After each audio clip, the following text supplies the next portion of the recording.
Good day, Father Dom. This time I will discuss the encyclical letter Fides et Ratio of the Supreme Pontiff Pope John Paul II to the bishops of the Catholic Church on the relationship between faith and reason. This encyclical letter consists of a lot of chapters, but today I will discuss first three chapters. First is the revelation of God's wisdom. Second is the Credo Aut Intelligam, or I believe so I might understand. And the last one is the Intellego et Credam. I understand so I might believe. In this introduction, the Holy Father gives a brief account of philosophy and the universal human drive to philosophize. He makes it clear from the beginning that at the present, the main threat to genuine philosophical inquiry is an excessive pessimism about the power of natural reason. Accordingly, faith and reason are like two wings on which the human spirit rises to the contemplation of truth. And it has been said that God has put in our hearts humans to desire and to know the truth of ourselves and the truth of everything that surrounds us. And in knowing self, we know and love God the more. Thus, in knowing oneself through the aid of faith and reason will harness and develop our perspective of life and on dealing the real life from day to day. That is why let us not just only rely on science, because it has been said that science cannot know the depth of the self. So, the famous maxim of Socrates, to know yourself, is all about journeying ourselves. Knowing oneself is not just in a one glimpse, but it is about on journeying on it. On the east and the west, the horizon of self-personal consciousness is being harnessed and practiced. There, knowing oneself is really important. In doing this, one will arrive to the question or questioning itself of, who am I? Where have I come from and where am I going? Why is there evil? And what is there after life? So in dealing this journey, the Church is not new to it, discovering oneself, because it has been already revealed in Christ's Paschal mystery, which Christ serves as the servant of truth, where Christ proclaimed what is truth about life, heaven, and everything that he knows and what he is all about. Now, the question is, how are we going to know the truth? So, we need to acquire the universal elements, which will enable us to arrive to self-realization. And in self-realization, we will come to this word wonder. Wonder awakened in them by the contemplation of creation. So this time, we will wonder things, how it is possible, how it came to be, and how are we going to deal with it. So, modern philosophy was born. This serves as a starting point because here the human reason has developed, and that is why this is written by the Pope John Paul II in order to clear the name and to give clarification of everything what the Church is all about and it proclaims. Because it is the time where the skepticism, relativism, and agnosticism arises, which clearly is going and a threat of our faith. In chapter 1, the revelation of God's wisdom talks about Jesus, who is the revealer of the Father.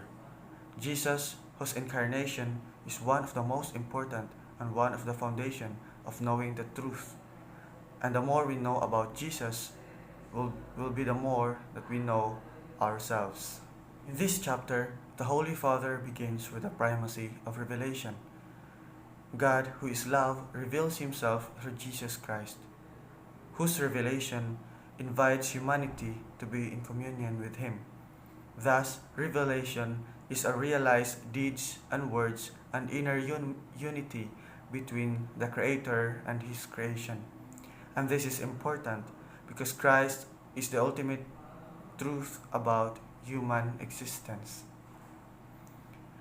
And in understanding oneself, knowing Christ is very important. Revelation cannot be ignored. Faith surrounds reason with two reference points: the meaning of human life and the mystery of God.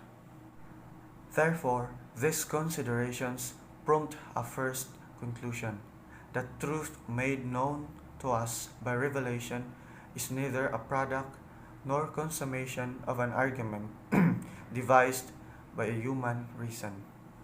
It appears instead as something gratuitous, which itself stirs up thought and seeks acceptance as an expression of love. In the second chapter, Credo aut Intellegam, the Holy Father delves into the nature of and the necessity for faith. I believe so I might understand. In our religion, faith is very important and is required, for faith is deeper than what can knowledge bring to us. Everything that we seek and understand will seem pointless and meaningless into our lives if we don't have faith and belief on it. It is because faith sharpens the inner eye, opening the mind to discover in the flux of events the workings of providence. In general, then, this part of the chapter emphasizes the necessity for faith in the cross of Christ and the weakness of human reason, mired in sin without it. Upon knowing this, there is no reason of competition between faith and reason, since each contains the other, and each has its own scope for action. Lastly, on the chapter 3, we have the Intellego aut Credam. I understand, so I might believe. This means reason aid us to understand our belief or faith. In this case, the Holy Father investigates the natural reason as a preparation for the good news, and delves once again into the necessity for trust in others as a condition of inquiry. Our deep desire for truth, which has led to philosophical and scientific achievement, leads us towards self-transcendence, journeying in search of truth.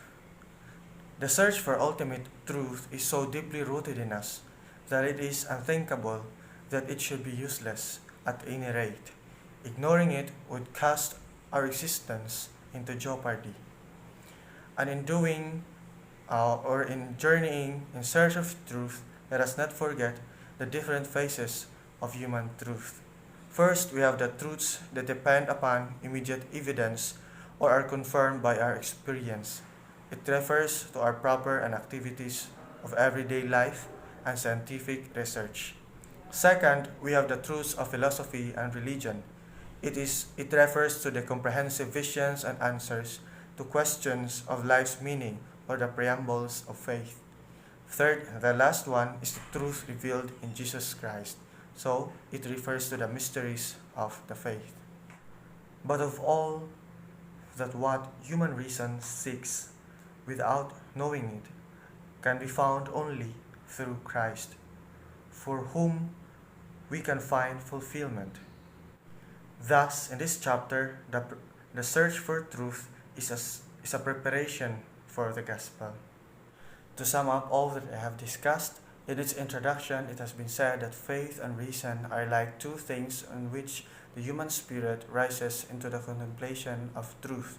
The first chapter, it is the revelation of God's wisdom, which refers on the incarnation of Christ, who is the most important figure in knowing the truth. There it has been said that God reveals himself through Christ into the humanity to be in communion and share with him the truth. On the last chapter, Intellego aut Credam refers to reason as our aid to understand our belief. So, that's all for the first 3 chapters of Fides et Ratio. Thank you and God bless.